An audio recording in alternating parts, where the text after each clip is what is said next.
რამდენად ჩართულია თვითონ ანსამბლის ხელმძღვანელობაში, ესე რომ ვთქვათ, ნახე, არ მინდა რომ შეურაცხყოფილად არ მინდა გამომივიდეს, მაგრამ მაინც ახალგაზრდობა, ახალი ხედვა, რაღაცა ახალი მუხტი, სტილი აი ხო ხტები, ცოტა განსხვავებულად შეიძლება უყურებდნენ ხოლმე რაღაცეებს რა, ახალგაზრდები თქვენთან შედარებით. კი ბატონო. შვილების თაობაზე მაქვს საუბარით. აი, რამდენად მენეჯმენტურ საკითხში იქნება ეს თუ ქორეოგრაფიულ საკითხში ჩართულები არიან და აძლევთ ამის უფლებას, რომ რაღაცეები. კი ბატონო, მენეჯმენტურ საკითხში რაც შეეხება ჯერჯერობით ვაძლევ რაღაც საკითხებში, მაგრამ თლიანად ჯერ მარტო მაინც ჩემზეა დამოკიდებული და სწავლის პროცესია მაგ მხრივ. რაც შეეხება ქორეოგრაფიულის განხრით და სწავლება რუსთავის ფაქტობრივად ჩემი ეს ჯგუფი გადავაბარე ჩემი უკვე და კვირაში ერთხელ ჩავდივარ მაინც ყურადღების ქვეშ ჯერჯერობით კიდევ თვითონ თხოვს რომ ჩამოდი შეხედე მაინც რამე ესეთი არ იყოს რაღაცა იყოს მაინც სწავლის პროცესია კიდე და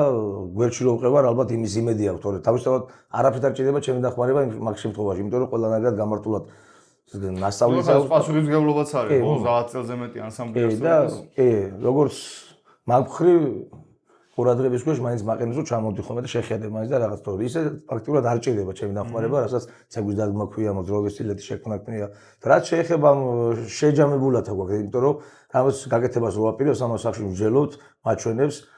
თავისას მე ჩემსას ურჩევ თუ საჭიროა და საჭირო არის რომ გაითვალისწინოს რაღაც საკითხები მაგრამ ძირითადად რასაც ფიქრობს და აკეთებს 90% ისეც აკეთებს რომ რჩევა ჩემი აღარ ჭირდება იმიტომ რომ სწორად მუშაობს სწორი ხედვით აკეთებს ამ ყველაფერს და მომწონს რა თქმა უნდა ახალი ხედვა რა თქმა უნდა და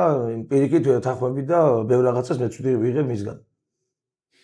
ალბათ მნიშვნელოვანიც არის ეს რომ ურთიერთ შეთანხმებულად მუშაობდეს როგორც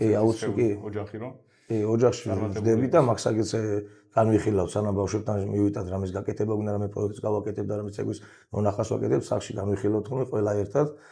და ეს აზრები შეჯამდება და ამის შემდეგ მუშაობა მიდის